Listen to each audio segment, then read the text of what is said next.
వెంకటగిరి తిరుపతి జిల్లా Venkatagiri circle Venkatagiri police station పరిధిలో జరిగిన ఫేక్ డాక్యుమెంట్స్, ఫేక్ స్టాంప్ పేపర్లు, ఫేక్ షూరిటీ పత్రాలు కేసు విషయంలో జరిపిన దర్యాప్తు గురించి, ఈ కేసులో సెబ్వారు వెంకటగిరి సెబ్వారు నవంబర్ నెలలో గంజాయి కేసులో థామస్ అనే వ్యక్తిని, కేరళ వ్యక్తిని అరెస్ట్ చేయడం జరిగింది. దానికి మన వెంకటగిరి కోర్టులో ఆంధ్రపేటగా వారు రిమాండ్లో ఉన్నారు. వారు అప్పటి నుంచి రిమాండ్లో ఉన్నందువల్ల వారు బెయిల్ చేసుకుంటే బెయిల్ వచ్చింది, కానీ షూరిటీ ఇద్దరు వాళ్ళకి లోకల్ షూరిటీల కోసం వారు ఎవరిని సంపాదించినా వాళ్ళకి సహకరించడం వారు కొంతమంది లాయర్ గుమస్తాలను సంప్రదిస్తే నెల్లూరులో రవూఫ్ అనే అతను తెలిసిన రమేష్ అనే అతన్ని సంప్రదించి అతను షూరిటీ తయారు చేస్తాడు, ఇస్తాడని చెప్పి అతనికి నాలెడ్జ్ ఉన్నందువలన అతని ద్వారా తీసుకొని కోటేశ్వరరావు అనే షూరిటీని,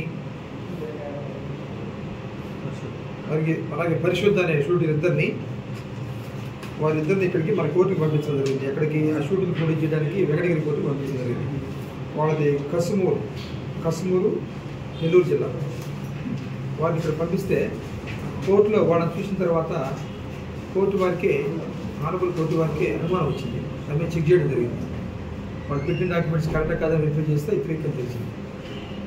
ఎందుకంటే విలేజ్ సెక్రటరీ ఆఫ్ కసుమూరు సంప్రదించగా ఫోన్లో వారు సంప్రదించారు. దాని నుంచి మనం ఆ రిపోర్ట్ ప్రకారం మనం ప్రొసీడ్ అయ్యి పోలీసు వారు దీనికి ఇది ఎస్పీ గారు, మా తిరుపతి ఎస్పీ గారైన మణిక గారి ఆదేశాల ప్రకారం వెంకటగిరి సిఐ గారు, వెంకటగిరి ఎస్ఐ ఇద్దరు కూడా టీంలు గారు అరేంజ్ అయ్యి దీంట్లో మొత్తం ఇన్వెస్టిగేషన్ చేస్తే దీంట్లో మన రమేష్ అనే వ్యక్తి నెల్లూరులో ఉంటూ కొన్ని ఒరిజినల్ చెబుతూ కొన్ని ఒరిజినల్ డాక్యుమెంట్స్ తీసుకుంటూ షూటీలుగా మేము ఉంటామని చెప్పి కొంతమందిని స్టాక్ షూటీలు తయారు చేస్తున్నారు అతను. ఇది కొంతమంది ఏంటంటే బయట స్టేట్ వాళ్ళు, బయట వ్యక్తులు కాబట్టి వాళ్ళు డబ్బులు ఇచ్చుకొని ఇతని ద్వారా కొన్ని షూటీలు పెట్టుకొని వాళ్ళు బెయిల్ మీద వెళ్ళిపోతున్నారు. అది కొంతమందికి ఏమో నేను ఒరిజినల్ ఇస్తున్నాను చెబుతున్నాడు, కొన్ని డాక్యుమెంట్స్ వాస్తవంగా ఒరిజినల్ తీసుకొస్తున్నాడు. కానీ అది అడ్డం పెట్టుకొని ఒక 10%, 15%, 20% ఒరిజినల్ పెట్టి మిగతా 80% షూటీస్ ఇదే ప్రొఫెషన్ అయిపోయింది దానికి.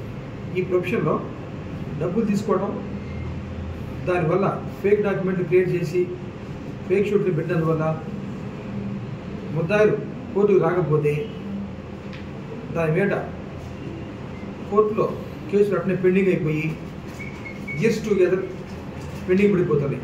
ఈ విధంగా కోర్టులను మోసం చేస్తూ, పోలీసు వారిని మోసం చేస్తూ తిరుగుతున్న ముఠాని ఈరోజు మనం పట్టుకోవడం జరిగింది. ఇలాంటి వారు ఇంకా ఉన్నారు. ఈరోజు మనం వారిని చెక్ చేయగా సుమారు 34 స్టాంపులు ఉన్నాయి వారి దగ్గర. అలాగే వారి దగ్గర అలాగే స్టాంపులు తయారు చేసే వ్యక్తులు కూడా మనం ఇతను ఇల్లీగల్గా ఒక వ్యక్తి దగ్గర తయారు చేపిస్తారు స్టాంపులు అనే స్టాంపులు ఎవరి దగ్గర అంటే అతను నరసింహులు అని అతను ఉంటాడు. ఆ నరసింహుల దగ్గర అతను స్టాంపులు తయారు చేస్తాడు నెల్లూరు టౌన్లో. అతనికి ఇంత డబ్బులు ఇస్తాడు, కానీ చట్ట ప్రకారం ఎట్లా చేయాలి అట్లా చేయకుండా ఎవరంటే వాళ్ళు పెడితే స్టాంపులు తయారు చేయకూడదు అతను. దాని ప్రకారం అతను కూడా తప్పు చేశాడు. అతని దగ్గర నుంచి సుమారుగా 34 స్టాంపులు మనం స్వాధీనపరచుకోవడం జరిగింది మా ఎస్ఐ గారు. అలాగే వాటి దగ్గర నుంచి ఒక ప్రింటింగ్ స్టాంపులు తయారు చేసే మిషన్ ఒకటి ఉంది. ఆ ఏడుకొండల దగ్గర నుంచి నరసింహుల దగ్గర నుంచి స్టాంపులు కూడా, ఆ మిషన్ కూడా మనం స్వాధీనపరచుకోవడం జరిగింది. ఇవన్నీ కోర్టుకి ఆధారపడుతున్నాము. వారి ముద్దాయిని కూడా మొత్తాన్ని ఆధారపెట్టి వారికి కఠినంగా శిక్ష పడేటట్టు చూస్తాము. దీంట్లో ఎవరు ఇంకా ఉన్నారు కొంతమంది తలకాయలని, ఇలాంటి నెంబర్ ఆఫ్ పీపుల్ ఇలాంటి ఫేక్ షూట్లు తయారు చేస్తూ కోర్టును మోసం చేస్తున్న వ్యక్తుల మీద కఠినంగా వ్యవహరిస్తామని చెబుతున్నాము.